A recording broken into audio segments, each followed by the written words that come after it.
Bonjour tout le monde.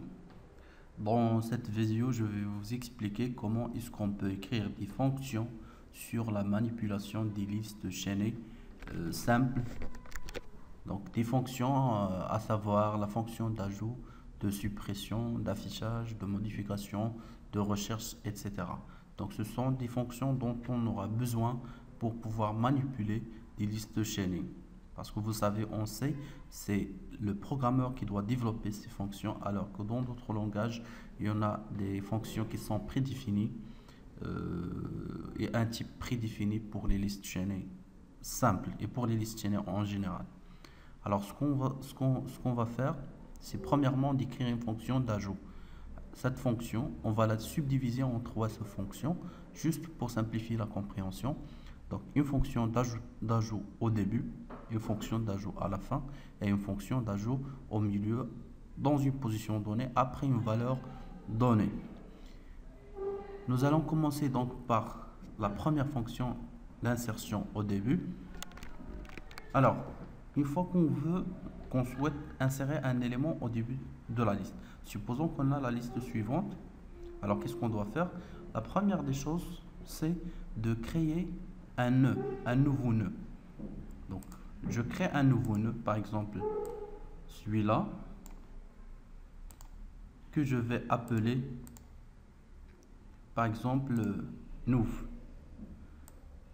Ça, c'est le premier élément, ou bien l'élément qu'on souhaite insérer au début.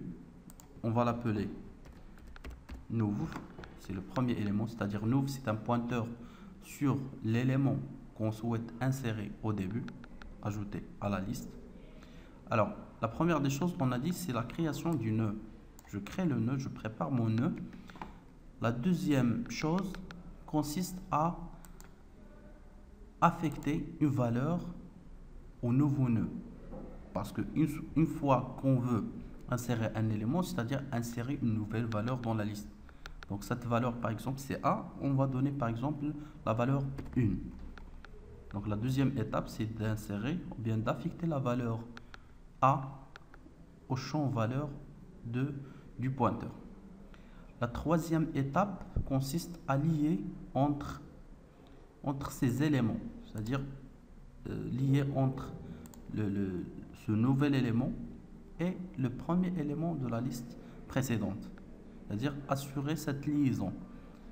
Donc pour assurer cette liaison, donc on doit modifier le pointeur suivant de nouveau et lui affecter la valeur de L, sachant que L, c'est le pointeur qui pointe sur le premier élément de l'ancienne liste. D'accord? Donc, la première étape, c'est la création. Donc, 1, c'est la création du nœud. Deuxième étape, c'est l'affectation de la valeur. Donc, 1 par exemple. La troisième étape, c'est la liaison entre le nouvel élément et le premier élément de la liste précédente. D'accord? Donc, toutes ces étapes-là, on va les écrire en programmation, en programme C, en utilisant déjà déclarer les bibliothèques. On aura besoin de deux bibliothèques, stdio.h et la bibliothèque stdlib.h, parce qu'on va utiliser des pointeurs, des valeurs nulles, etc. Alors, je commence par la structure. Je définis ma structure struct list. Je commence par définir un champ valeur, v, et un pointeur vers l'élément suivant. Là, pourquoi on a le type de pointeur cList? Parce que tout simplement, tous ces éléments-là, ils sont de type list. Ainsi, du moment que cet élément, il doit contenir une valeur, et là, on doit mettre le pointeur vers l'élément suivant, alors on est obligé, ou bien le pointeur doit avoir le même type que cet élément, ce L. L, c'est un pointeur sur liste, donc aussi ce pointeur-là suivre, il doit avoir le même type que celui-là. C'est pour cela qu'on a défini ici le pointeur suivre, qu'on a appelé suivre, étoile parce que c'est un pointeur, et liste, c'est le type, parce que toujours le pointeur est là comme type, le type de la valeur ou de la variable sur laquelle elle pointe.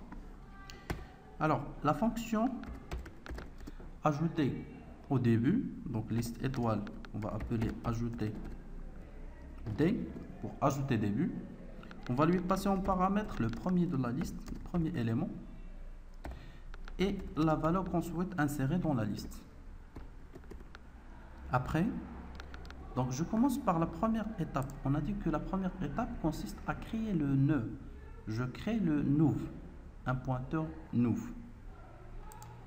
Donc liste étoile nouv. Et à chaque fois qu'on utilise un pointeur sur une structure, il faut soit faire une allocation dynamique pour ce pointeur, soit l'initialiser par un autre pointeur. Alors dans ce cas, nous allons utiliser la fonction malloc size of list juste pour créer le nœud, un nouveau nœud appelé nouv. La deuxième étape consiste à affecter la valeur A, la valeur 1, au champ V de nouv. Donc je passe vers la deuxième étape, nouv, flèche, V reçoit A. Là, on peut l'écrire autrement, c'est-à-dire une écriture équivalente à celle-là. C'est nouv, pardon, c'est étoile nouv, point V reçoit A. Ces deux écritures sont équivalentes, c'est la même chose. Donc étoile nouv, point V reçoit A. La troisième étape, on a dit que la troisième étape consiste à quoi faire? À faire une liaison, lier ça avec le premier élément de la liste L. C'est-à-dire, on va écrire nouv, flèche suivre, on reçoit L. Et à la fin, on doit retourner le premier élément parce que les listes chaînées, ils sont identifiées toujours par le premier élément. C'est pour cela qu'on a besoin, on a intérêt toujours à retourner le premier élément de la liste. Donc, pour les fonctions qui manipulent les listes chaînées, il vaut mieux toujours, après chaque fonction, il vaut mieux retourner le premier élément de la liste, surtout quand il s'agit d'une fonction qui va modifier la liste. Donc, return nouv, parce que nouv, ça devient le premier élément de la liste. D'accord? Liste étoile, ici, le type de retour, c'est parce que on a retourné nouv. Nouv, il est de type liste étoile, et toujours le type de retour de la fonction, c'est le même type que la valeur retournée, ou bien la variable retournée, le type de la variable retournée. Nouv, il est de type liste étoile, donc même chose pour le type de retour de la fonction, c'est liste étoile. Donc ainsi, la fonction qui permet d'ajouter au début est celle-là, liste étoile ajoutée au début, en passant paramètre le premier élément de la liste et la valeur qu'on souhaite insérer dans la liste. La première étape consiste à créer le nœud. La deuxième étape, affecter la valeur A au champ V de nouv. La troisième étape, affecter ou bien lier entre le nouveau nœud et le premier élément de la liste. Et à la fin, on retourne nouv qui est le premier élément de la liste.